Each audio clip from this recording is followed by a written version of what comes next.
누가복음 13장 31절부터 35절까지 우리 다 함께 한 목소리로 읽겠습니다.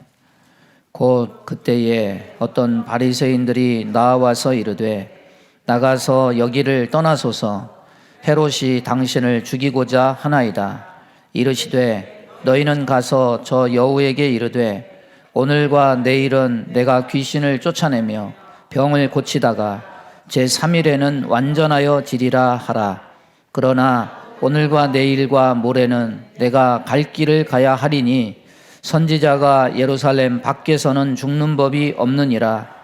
예루살렘아 예루살렘아 선지자들을 죽이고 내게 파송된 자들을 돌로 치는 자여, 암탉이 제 새끼를 날개 아래에 모음같이 내가 너희의 자녀를 모으려 한 일이 몇 번이냐. 그러나 너희가 원하지 아니하였도다. 보라, 너희 집이 황폐하여 버림바 되리라. 내가 너희에게 이르노니 너희가 주의 이름으로 오시는 이를 찬송하리로다 할 때까지는 나를 보지 못하리라 하시니라. 아멘. 여러분, 명절 맞이해서 여러분 가정과 신령과 자녀들과 한 해 모든 삶에 하나님의 축복과 은혜가 넘치기를 바랍니다.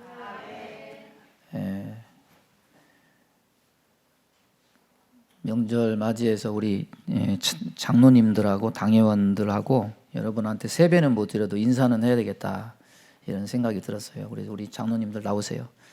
우리 여러분 새해 복 많이 받으시라고 우리가 대표해서 여러분에게 새해 인사하겠습니다.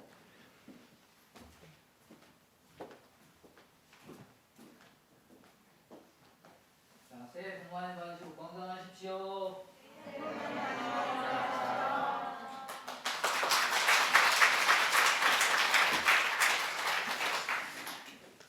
지난 주간에 우리 정순옥 권사님이 지난주 금요일 날 소천을 하셨는데, 이제 주일이 장례 발인이다 보니까 장례를 4일 하셨어요. 꽉 찬 3일이었죠.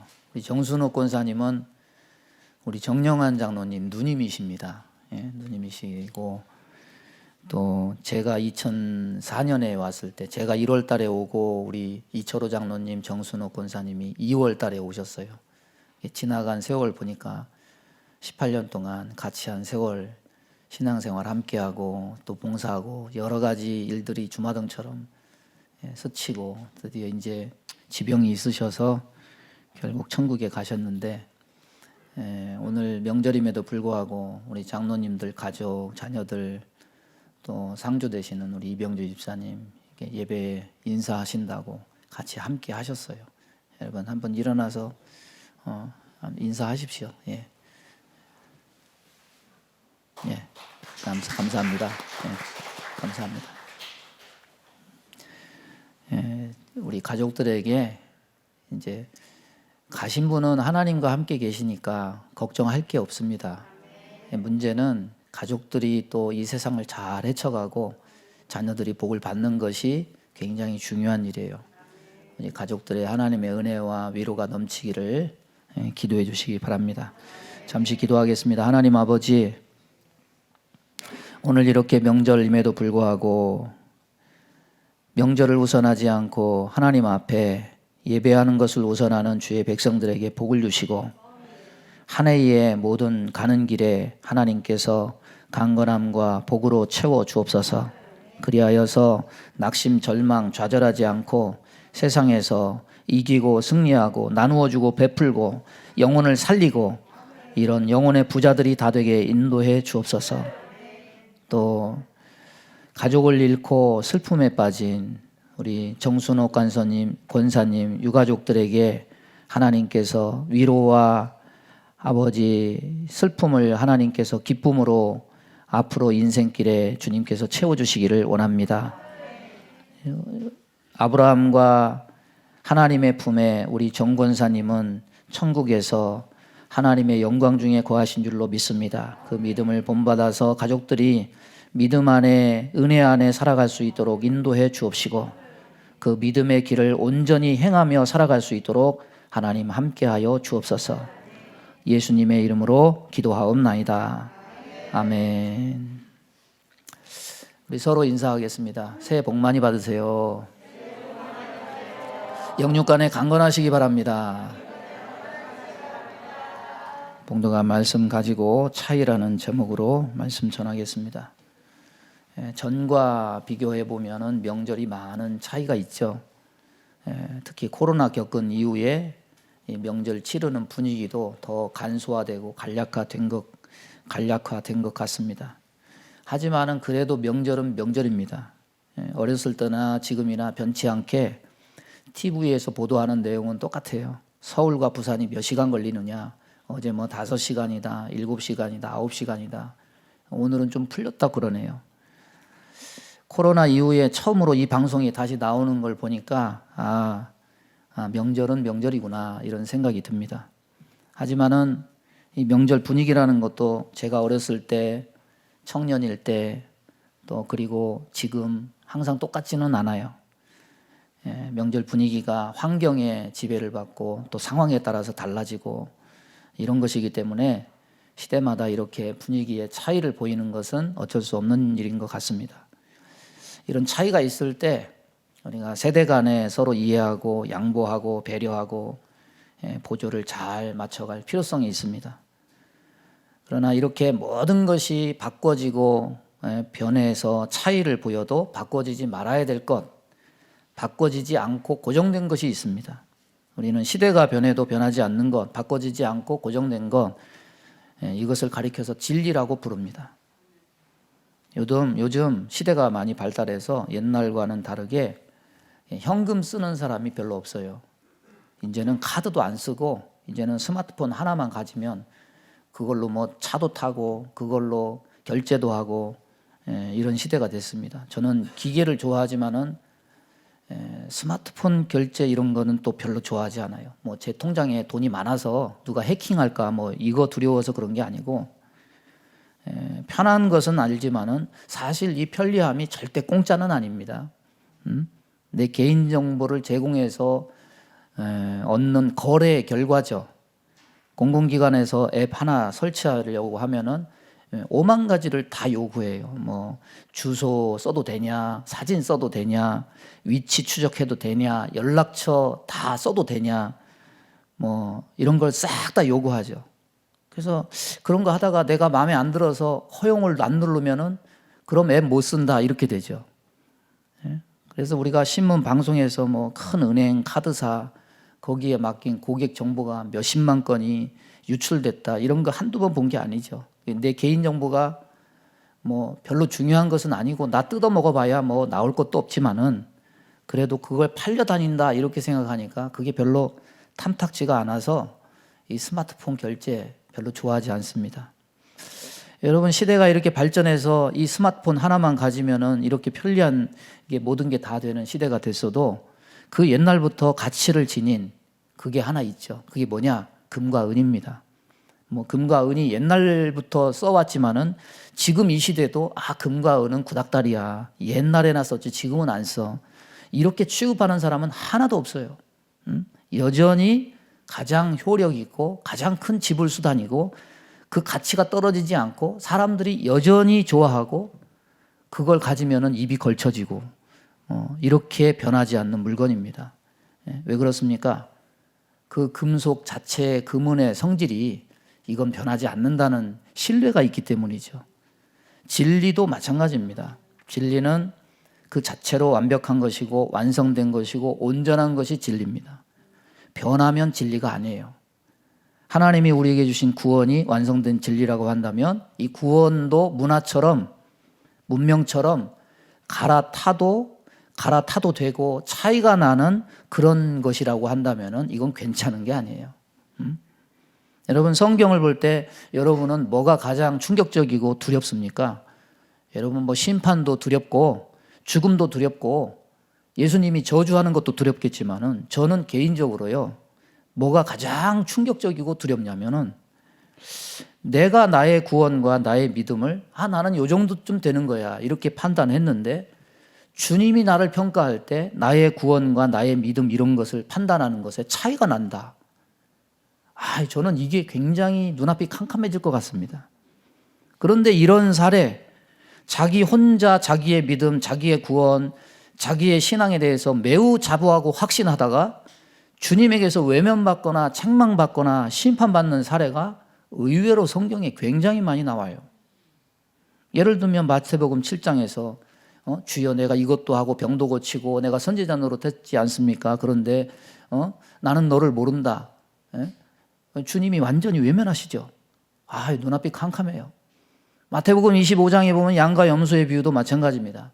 염소의 편에 있는 자들이 저는 주님을 공개하고 주님을 따라다니면서 제가 주님을 위해서 이렇게 하지 않았습니까? 똑같아요. 나는 너를 모른다.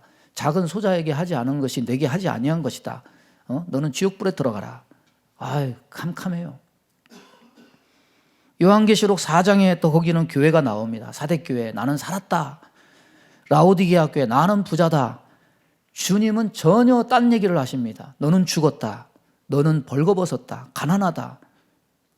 내가 나를 판단하는 것과 주님이 나를 판단하는 것이 차이를 보인다면, 차이가 난다면 이거 굉장히 심각한 일이죠. 있어서는 안 돼요.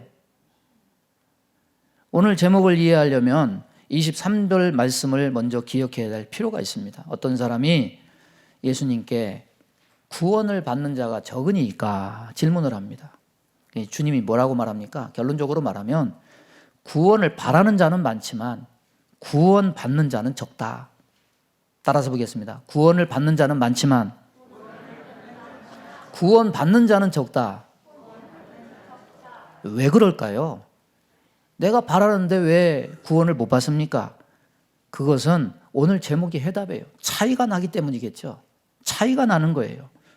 구원 받는 자가 적은 것은 구원을 판단하는 그의 삶에 있어서 어떤 차이가 있기 때문이에요.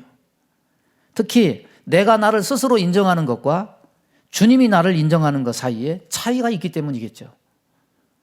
오늘 본문 말씀을 통해서 우리는 그러면 이 구원받는 자와 구원받지 못하는 자의 차이가 무엇일까? 어떤 차이가 있을까? 이것을 비교해보고 구원 얻는 우리의 믿음을 바로 세울 수 있는 은혜가 있기를 바랍니다. 첫째로 보면 32절을 보면 곧 그때에 어떤 바리새인들이 나와서 이르되 나가서 여기를 떠나소서 헤롯이 당신을 죽이고자 하나이다. 가라사대 가서 저 여우에게 이르되 오늘과 내일 내가 귀신을 쫓아내며 병을 낫게 하다가 제3일에는 완전하여 지리라 하라. 일단의 바리새인의 무리가 주님에게 헤롯이 당신을 죽이려 합니다. 이 말을 전해 들으시고 하시는 말씀입니다. 그런데 이 말씀 중에 헤롯을 가리켜서 뭐라고 얘기하느냐? 여우다. 여우는 유대인들이 흔히 교활한 자 아니면은 무가치하고 쓸모없는 자 이런 사람을 가리킬 때 쓰는 표현입니다. 그러면 주님이 왜 그 당시에 이 갈릴리의 분봉왕이었던 헤롯 안티파스를 이렇게 경멸하면서 이렇게 여우라고 표현하셨을까요? 그것은 주님의 표현대로 그의 인격 속에 진실함과 정직함이 없기 때문일 겁니다. 이전에 이두메의 분봉왕이었던 동생 빌립의 아내 헤로디아를 아내로 맞이해서 하나님 말씀에 위배된 간음죄를 범한 사람이죠. 게다가 이를 책망하던 세례 요한마저 목베어 죽이죠. 그뿐입니까? 이번에는 바리새인들을 통해서 주님을 죽인다는 위협하는 말을 전해서 자기 통치 구역 안에서 자연스럽게 떠나게 해서 모든 문제를 유대 지역으로 떠넘기려는 이런 술책까지 여기서 쓰고 있습니다. 간사하고 교활하죠. 자기 입으로 자기 손으로 뭔가 행하지 않고 말을 슬쩍 전해서 남의 행동으로 자기의 유익을 꾀하는 이 행동. 그래서 주님은 헤롯을 여우다, 교활하다, 가서 이를 전하라 이렇게 말씀합니다. 여러분 다른 성경 보면 세례 요한의 설교를 들을 때 헤롯의 모습이 나옵니다. 이 헤롯 안티파스의 모습. 마가복음 6장 20절 보면 헤롯이 요한을 의롭고 거룩한 사람으로 알고 두려워하여 보호하며 또 그의 말을 들을 때에 크게 번민을 느끼면서도 달게 들음이르라. 말씀도 잘 들어요. 듣고 후회도 합니다. 듣고 이를 간 헤로디아와는 달리 이 헤롯은 뭔가 양심이 있는 것처럼 보입니다. 그런데 주님의 이 말씀 한마디가 그의 정체가 뭐냐 알게 해줘요. 겉과 속이 다르다는 거죠. 차이가 있다는 거죠. 우리는 이것을 간사하다, 교활하다 이렇게 말합니다. 여러분 동물들 세계를 보니까 여우는 괜히 여우가 아니더라고요. 독수리하고 여우하고 싸우면 누가 이길까요? 여우가 독수리에게 집니다. 이 독수리가 발톱이 굉장히 날카로워요. 예? 독수리가 착 날고 있다가 여우를 보면 그 날카로운 발톱으로 여우를 확 쥐면 여우는 꼼짝없이 독수리 발톱에 생포돼서 죽어요. 그런데 힘의 차이가 있기 때문에 여우가 뭐 그렇다고 해서 전면전을 벌이면서 독수리에게 달려들어 이기려고 하지는 않아요. 근데 이 여우는요, 여우같이 행동해요. 독수리가 사냥해서 나무에다가 먹이를 딱 걸어 놓으면은 한번 슬쩍 살펴보고 독수리가 없는 걸 보면은 몰래 올라가서 그 먹이를 살금살금 야금야금 도둑질해 가더라고요. 여러분 세례 요한이 자신의 잘못을 지적하는 설교를 할 때 듣고 번민하고 후회하는 모습을 보이기는 했지만 그는 돌이킨 게 아니었어요. 헤로디아의 요구대로 세례 요한의 목을 선반에다가 담아줘요. 세례 요한을 죽인 자신이 백성들의 인기 있는 예수를 공개적으로 위협을 하면 백성들의 반발을 사지 않을까 두려워가지고 이제는 슬쩍 바리새인들에게 말을 흘려요. 귓속말로 내가 예수를 앞으로 죽일 거다.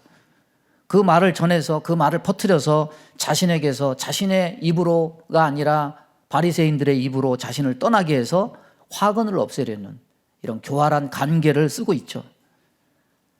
예수님이 32절에 이 여우에게 하시는 말씀을 보십시오. 오늘과 내일은 내가 귀신을 쫓아내며 병을 고치다가 제3일에는 완전하여지리라. 이 말 무슨 말입니까?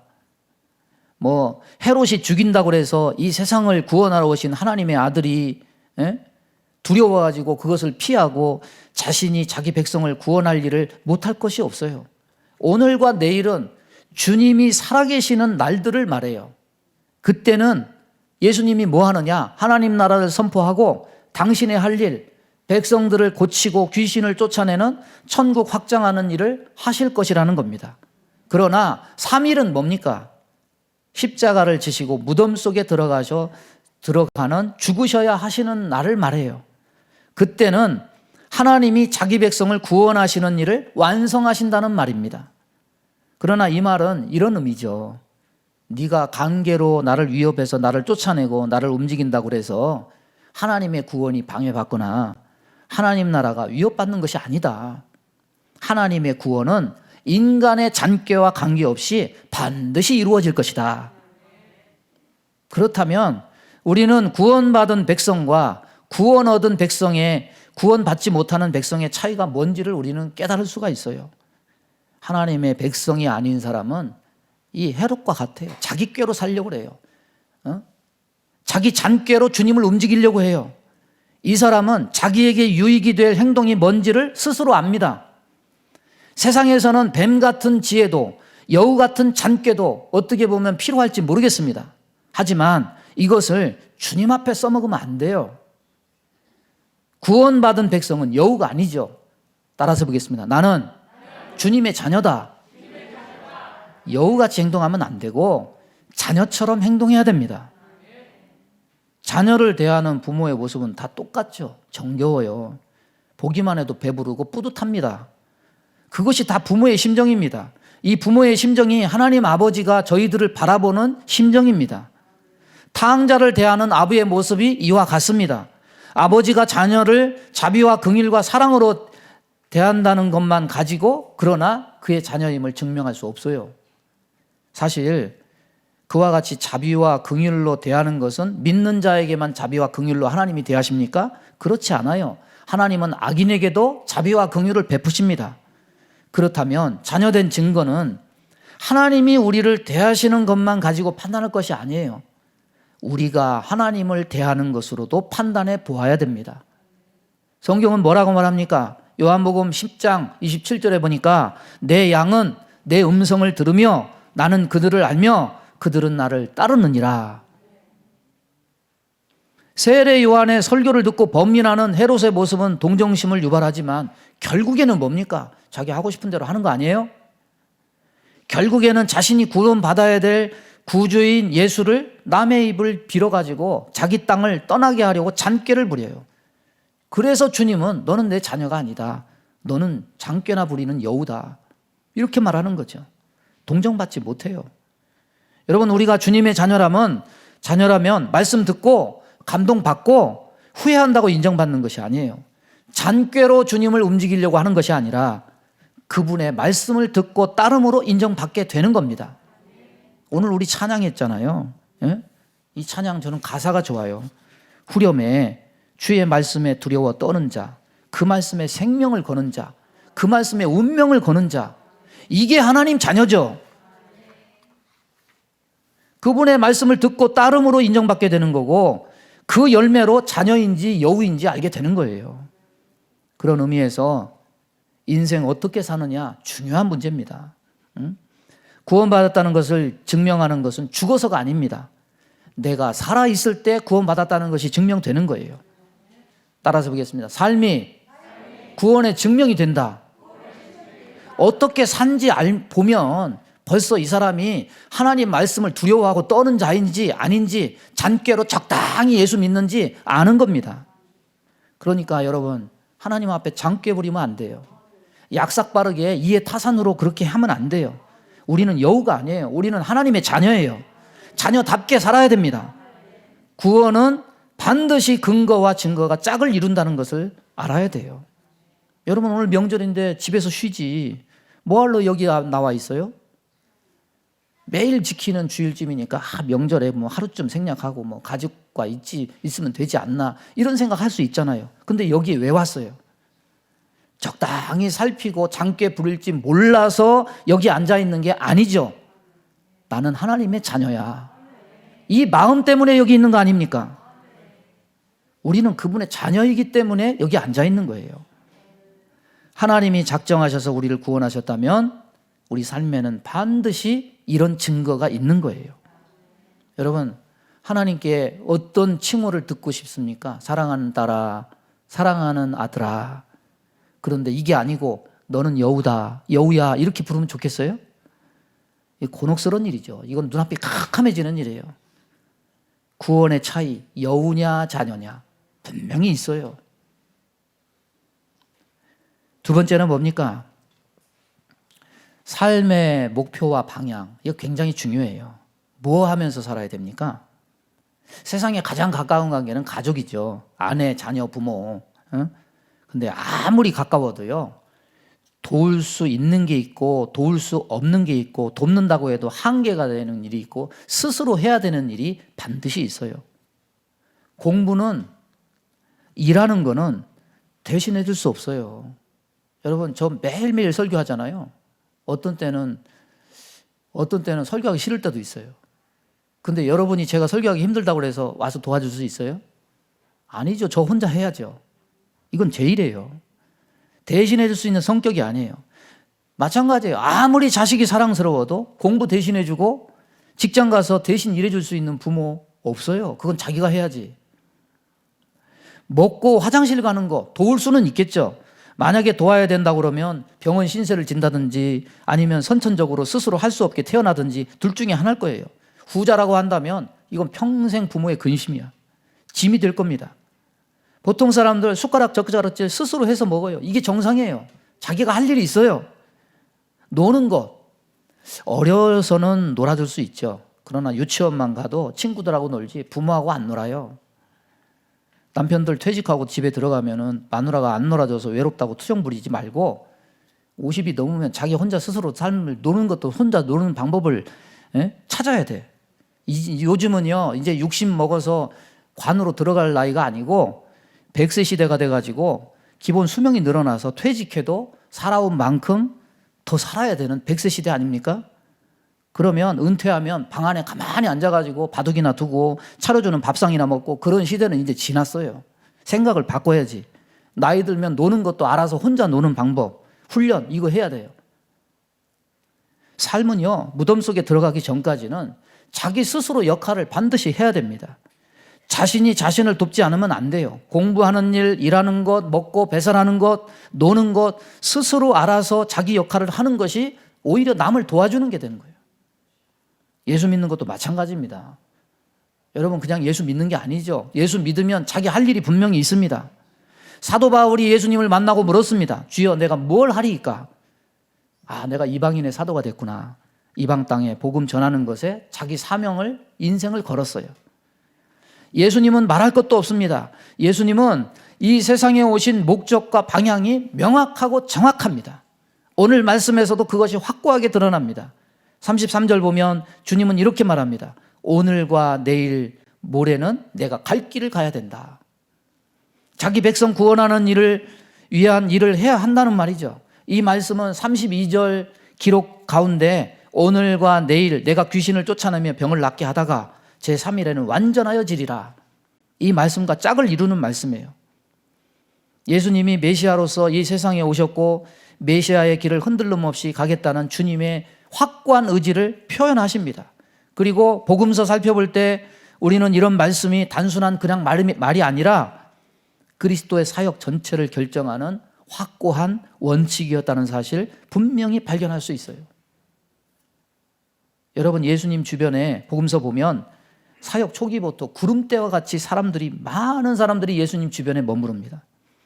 모여든 이유가, 목적이 다 다르죠. 병 고침을 받으려고 온 환자들, 시험하고 책 잡기 위해서 항상 옆에 있는 바리새인과 서기관 같은 사람들, 그리고 말씀을 듣고 주님을 따르기 위해서 온 사람들, 다양한 사람들이 다른 목적을 가지고 예수님 곁에 항상 있었습니다. 이런 온갖 잡다한 사람들 속에 둘러싸인 계시던 주님이 평범한 사람은 견디기 어려울 정도의 압력을 받으십니다. 그렇다면 주님은 이런 사람들 속에서 사람들 요구와 시험에 따라서 이리저리 흔들리셨느냐? 아니죠. 어떤 경우에도 이 삶의 방향과 목적이 흔들리지 않아요. 중심을 잃지 않아요. 오히려 다른 사람들의 방향을 올바로 잡아주십니다. 사역 초기에 사탄의 집중적인 시험을 받으셨지만 주님은 말씀으로 승리하십니다. 수많은 지도자들이 반대하고 시험했지만 한 번도 흔들리지 않아요. 좌절하지 않아요. 이뿐입니까? 제자들의 인간적인 간척을 위장한 사단의 시험에도 사탄아 물러가라, 흔들리지 않아요. 왕으로 삼고자 하는 무리들의 요구에도 우쭐해가지고 길을 잃지 않아요. 오늘 본문처럼 권력자의 직접적인 살해 위협에서도 예수님은 흔들리지 않고 당당하셔요. 여러분, 우리도 마찬가지예요. 하나님 나라 사명을 수행한다고 한다면 우리도 그 행하는 길에 흔들림이 있으면 안 되죠. 주님이 자신의 길, 살았을 때 가야 할 길, 죽을 때 가는 길을 다 알고 묵묵히 가셨다면 여러분, 우리가 가야 될 길은 어떤 길입니까? 이전 말씀을 살펴보면 24절에 좁은 문, 좁은 길일 거예요. 대부분의 사람은 구원은 받고 싶지만 살아있을 때는 넓은 문, 넓은 길로 가기를 원합니다. 그런데 구원의 길은 넓은 길, 넓은 문이 아니에요. 구원의 길은 좁은 문, 좁은 길입니다. 성경은 분명히 확고히 말씀합니다. 여기 앉아있는 우리 모든 성도들, 구원을 위해서 예배하고 하나님을 섬긴다고 저는 믿어요. 원치 않는 사람 아무도 없죠? 여러분 다 구원받기 원하시죠? 그런데 문과 길에 있어서 진리의 말씀이 전하는 이 좁은 문, 좁은 길, 여러분 구원을 원한다면 이것도 여러분 삶에 일치하고 있습니까? 원하는 게 중요한 게 아니에요. 어떤 길을 가고 있느냐, 이게 더 중요한 거예요. 분명 구원은 이것에 차이가 있을 것이고 차이가 나게 될 겁니다. 방향도 잘못되고 목적도 잘못된 사람이 너무 많아요. 자기 탐욕과 세상을 소유하기 위한 목적으로 복음을 수단화하는 사람이 너무 많아요. 그래서 천국 길이 아닌 세상 길, 육신의 길로 가는 사람이 너무 많다는 거예요. 어떤 신문 사설에 이런 얘기가 적혀져 있었습니다. 정치꾼들의 감언이설의 이설과 목적이 뭐냐? 정치꾼들이 감언이설하고 사람을 이렇게 설득하는 그런 목적이 뭐냐? 하나는 돈이고 하나는 이권이다. 전 그 말에 참 공감을 해요. 여러분, 종교 안에서의 정치라고 순수하고 정결할 것 같습니까? 모든 정치는 다 똑같은 것 같아. 내 이익, 내 명예. 어느 사람, 어느 부류의 이익과 명예에 손을 들어줄 것인가. 이것 정하는 역할이 정치의 역할인데 자기 이익을 들어주면 반색을 할 것이고 자기 편 안 들어주면 죽일 놈이 될 것이고 이거죠. 우리나라 전력이 부족해가지고 강원도 저기 어디 뭐 속초인가 어딘가에 석탄 발전소가 하나 신설이 되나 봐요. 전기가 그만큼 필요하니까 생기는 거겠죠. 근데 이 송전탑이 어디서부터 어디냐면은 강원도를 지나서 이 가평까지 굉장히 몇백 킬로 되는 그 거리를 송전탑을 설치를 해야 되는데, 이제 송전탑 설치하면은 각 지역에 있는 송전탑이 지나는 그 주민들 의견을 묻고 반영하고 공청회도 하고 그래야 되지 않겠습니까? 그런데 그 사람들 다 찾아가서 그거 다 듣고 하면은 반대하는 사람도 있고 이럴 게 뻔하니까 한전에서 어떻게 대처를 하냐면, 일단은 누구를 만나냐? 피해가 있는 주민을 만나는 게 아니고 피해가 없는 주민을 만나는 거예요. 그래서 접촉을 해서 마을별로 지원금을 준다. 예를 들어서 8억 지원하면은 1년에 4천만 원씩 줄 것이다. 회유를 하고, 피해가 있을 것 같은 주민에게는 아예 통보도 안 해요. 이런 돈 가지고 민심 편가르기 정치질하는 걸로 국책 사업을 진행을 하더라고요. 옛날에 대영 제국이 남의 나라 식민 지배할 때 나라에 힘없는 사람에게 막 권력을 줘가지고 기득권 세력 지배하고 국민들 이간질하고 힘을 분산케 하는 그런 교묘한 심리적인 전술을 술수를 우리나라에서도 행하더라고, 대기업이.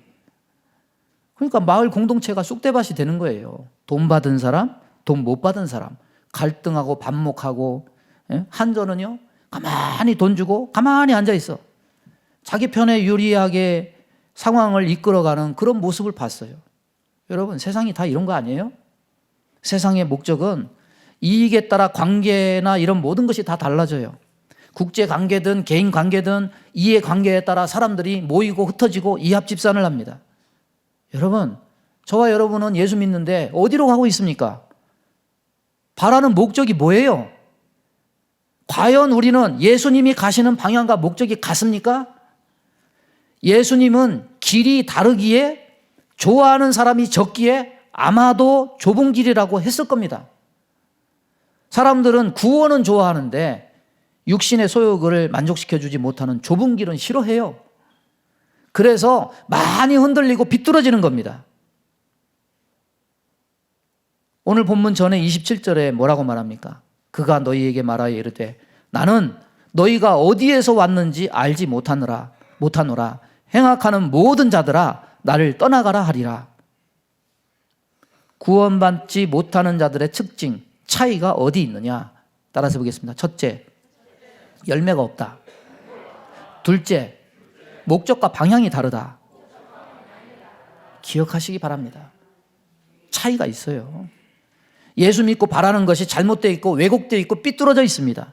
그것은 분명히 길이 다름으로 나타나요.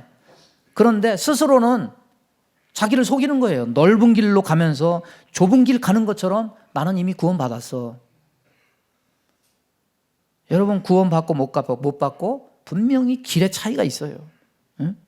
삶의 방향과 목적에 따라서 주님의 말씀대로 협착하고 좁은 길로 가느냐, 편하고 넓은 길로 가느냐, 분명히 길의 차이가 분명히 있어요.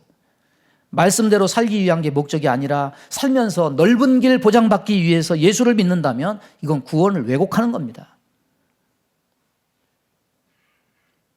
세 번째는 뭡니까? 언젠가 어느 TV에서 자식으로부터 버림받은 부모에 대한 다큐멘터리를 방영한 적이 있습니다. 그런데 그 가운데 등장한 어느 할아버지는 평생 직장에서 일하며 자식 키우다가 이제 퇴직을 하니까 퇴직금 나올 거 아닙니까? 그 남은 퇴직금 주면 안 되는데 퇴직금을 다 자식에게 다 줬어요. 근데 참 그렇게 평생을 다해서 자기를 키우고 돌보고 마지막 퇴직금까지 준 그 아버지를 그 아들 내외가 짜고서 길거리다 내다버려요. 그러면 그 아버지가 이 나쁜 놈 막 분노의 칼을 갈면서 막 그런 세월을 보내고 있을까요? 미워하면서 증오하고 있을까요? 그 자식의 안부를 걱정하며 그리워하고 있더라고. 인터뷰하면 PD가 지금도 아드님 보고 싶으세요? 그러니까 눈물이 그렁그렁 하면서 어떻게 보고 싶은 마음 그렇게 다 표현할 수 있겠냐면 눈시울을 적시는 거죠. 여러분, 자식이 배신을 해도 그 자식을 향한 그 그리움, 그 사랑의 마음은 부모는 다 똑같은 거죠. 악한 인간들도 이처럼 자기를 내다버린 자식조차 미워하기는커녕 그리워하면서 돌아오기를 간절히 바라고 있다면 참 아버지 되시는 하나님은 어떻겠습니까? 하나님은 당신의 자녀가 당신을 버리고 떠나더라도 다시 돌아오기를 간절히 기다리십니다. 누가복음 15장에 나오는 탕자의 비유, 자식을 기다리는 아버지의 비유가 이거를 우리에게 잘 나타내 줍니다. 오늘 말씀 34절 35절을 보십시오. 하나님 아버지께서 자기 자녀들을 지극히 사랑하지만 자기 자녀들에게 버림받은 아버지의 탄식과 애가가 기록되어 있어요. 예루살렘아 예루살렘아 선제자들을 죽이고 내게 파송된 자들을 돌로 치는 자여, 암탉이 제 새끼를 날개 아래 모음과 같이 내가 너희의 자녀를 모으려고 한 일이 몇 번이냐. 그러나 너희가 원하지 아니하였도다. 종교 안에 있지만 실제로는 하나님 아버지와 단절되고 아버지를 거절하는 사람들, 그들이 누구냐? 이스라엘이고 유대인이었다. 하나님의 아들이 그 아버지의 마음을 대신해서 표현하고 있어요. 교회는 다니는데 마음에 예수가 없는 사람 있을 수 있어요. 교회는 다니는데 아직도 예수를 영접지 않은 사람 있을 수 있어요. 마음에 항상 예수님은 우선순위가 아닌 사람 있을 수 있어요. 현실이에요. 예수님이 그 마음의 주인이 아니라 예수님이 항상 그 마음에 새빵살이 하시는 사람 있을 수 있어요. 이게 뭡니까? 영접이냐 거절이냐 이 차이죠. 영접과 거절의 차이가 어디서 옵니까? 내가 너희의 자녀를 모으려고 한 일이 몇 번이냐, 이 말 속에 하나님의 사랑이 얼마나 깊은 것인지 깨닫게 되죠. 구약에 보면 타락하고 배교할 때 더욱더 선지자를 보내요. 많은 선지자가 2명, 3명씩 선지자가 활동하는 시대는요, 더 악한 시대예요. 더 악한 시대에 하나님은 더 많은 선지자를 보내요. 길이 참으셔요. 하나님의 사랑은 측량할 수가 없습니다. 영접과 거절의 차이가 어디서 오느냐? 누가복음 15장 17절 이하에 보면 이에 스스로 돌이켜 이르되 내 아버지에게는 양식이 풍족한 품꾼이 얼마나 많은가. 나는 여기서 줄여 죽는구나. 내가 일어나 아버지께 가서 이르기를 아버지 내가 하늘과 아버지께 죄를 지었사오니 지금부터는 아버지의 아들이라 일컬음을 감당하지 못하겠나이다. 나를 품꾼의 하나로 보소서. 아버지 곁에 있을 때 풍족함을 깨닫고 돌이켜 죄를 자각하고 회개할 마음이 막 생겨나요. 결국 사람이 예수를 영접하는 것은 아버지 되신 하나님 사랑을 깨달을 때 진정으로 마음을 열고 녹아져서 하나님을 받아들이게 되는 거죠. 우리는 여기서 거절이라고 하니까 아니 나는 거절을 한 적이 없지. 나는 복음을 받아들였는데, 이렇게 오해하고 착각하는 사람도 있을 수 있어요. 그러나 거절은 그것만 거절이 아니에요. 주님의 말씀대로 살려는 마음을 거절하는 사람, 헌신하려는 마음을 거절하는 사람, 알면서도 들었으면서도 못 들은 척 행하지 않고 계속해서 하나님 말씀을 묵살하는 사람, 이게 다 거절입니다. 거절은 왜 하느냐? 왜 거절하겠습니까? 하나님 사랑을 못 깨달은 거지. 우리 안에 하나님을 사랑하는 마음이 없으면서도 우리는 스스로 착각할 때가 많은 거죠. 자신은 그래도 하나님을 버리지 않고 자신이 교회 등록해서 다니고 있으니까 그래도 나는 하나님 사랑하는 증거라고 스스로 자기를 위로하고 착각하고 있는 거죠. 교회 다니는 것하고 하나님 사랑하는 것은 같은 것이 아닐 수도 있습니다. 완전히 다를 수도 있습니다. 여러분 하나님을 사랑하고 있다고 확신할 수 있습니까? 그런데 사랑하고 있다면 왜 그 삶에서 수많은 말씀들을 묵살하면서 외면하고 그렇게 거절하고 있습니까? 내가 하나님을 사랑한다는 생각이 내 스스로 하는 착각이 아닌가, 우리는 한번 생각해 볼 필요가 있다는 거예요. 여러분 하나님이 구약에 10계명 주셨죠? 10계명 왜 주셨을까요? 10계명의 두 기둥이 뭡니까? 첫째는 뭡니까? 하나님을 사랑하라. 둘째는 뭡니까? 이웃을 사랑하라. 한번 생각해 보세요. 우리가 이미 하나님을 사랑하고 이웃을 사랑하고 있다면, 사랑하는 존재라면 이 두 법이 필요 있을까요? 말 안 해도 우리가 행한다면? 10계명은 왜 주셨냐면 인간에게 무너져버린 두 관계 전제 하에 주어진 거예요. 범죄한 인간에게는 하나님 사랑하는 마음이 없습니다. 범죄한 인간에게는 자기 스스로도 죄인이고 인간이면서 인간을 사랑하는 마음이 그 안에 없어요. 하나님 사랑도 없고 인간 사랑도 없어요. 오늘날 흉포한 범죄를 보자면 우리는 더더욱 그것을 깨달을 수 있어요. 세상이 이렇게 흉포해지고 악해지는 것은 인간 안에 하나님 사랑도 없고 인간 사랑도 없구나. 이걸 증명하는 것이 아니고 뭡니까? 흉악한 살인들? 여러분 모르는 사람 죽여요?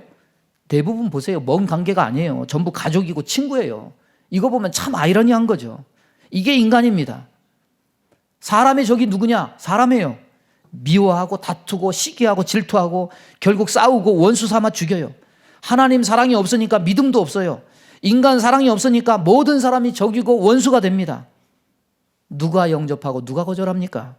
아무리 교리를 배워도 궁극적으로 하나님 사랑 못 깨달으면 논리적으로는 이해해도 하나님을 영접하지 않아요.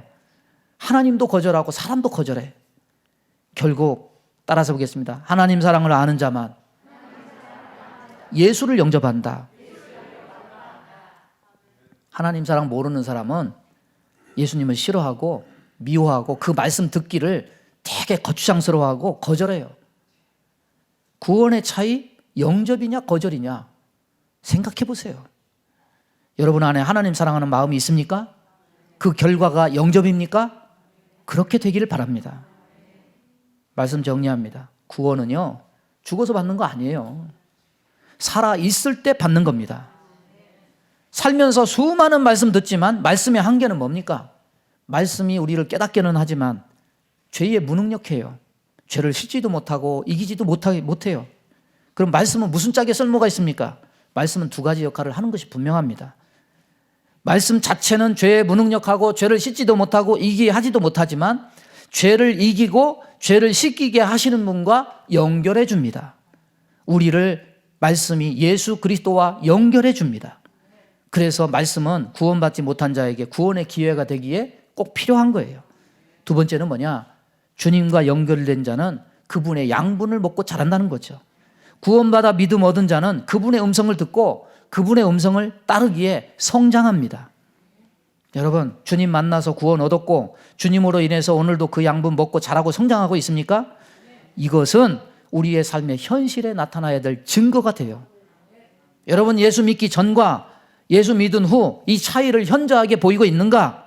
보이고 있다면 다행이고 칭찬받을 일이고 보이지 않고 있다면 심각하게 생각해야 될 일이에요. 명절이라 가지고 여러분의 믿음, 여러분의 구원은 명절이 아닌 때와 어떤 차이를 보이고 있습니까? 여우냐 자녀냐, 좁은 길이냐 넓은 길이냐, 영접이냐 거절이냐 대답할 수 있고 결과가 있어야 돼요. 말이 대답하는 것이 아니라 삶이 이미 대답하고 있을 겁니다. 이 말씀 앞에 스스로를 뒤돌아보면서 우리의 믿음의 끈을 단단히 조여맬 수 있는 저와 여러분 되기를 주님의 이름으로 축원합니다. 우리 주여 한번 부르고 합심해서 기도합니다. 주여, 하나님 아버지 감사합니다. 오늘도 주의 말씀 우리에게 허락해 주심을 감사합니다. 말씀 앞에 바로 서기 원합니다. 열매가 있기 원합니다. 구원의 증거가 있기 원합니다. 주님의 말씀과 우리의 삶이 차이가 있지 않기를 원합니다. 주여, 성령께서 함께해 주옵소서. 예수님의 이름으로 기도하옵나이다. 아멘. 믿음의 손을 가슴에 얹습니다. 하나님 아버지, 명절이 우선이 아니라 하나님께 예배함이 우선인 줄로 믿습니다. 그 믿음의 고백을 따라 이 자리에 나와 예배하는 무리들 위해 두 손 들어 복을 내려 주옵소서. 하나님 말씀에 두려워 떨고 하나님 말씀에 운명을 거는 자가 되어서 저들이 하나님 나라를 이루고 주님의 인정과 우리의 삶의 결실이 차이가 있는 것이 아니라 착하고 충성된 종아 잘하였도다. 주님께 인정받고 복을 받는 자들 다 되게 하여 주옵소서. 우리 마음 가운데 원망 불평 시기 질투 미움 다툼 이간질하며 불순종 불신앙케 하며 불안 초조 염려 근심 두려움을 주는 모든 어둠은 다 떠나 갈지어다. 우리의 생각과 우리의 마음이 우리의 삶에 그대로 열매를 맺혀서 아버지를 기쁘시게 하며 구원의 증거가 되는 우리 성도들 삶이 다 되게 복내려 주옵소서.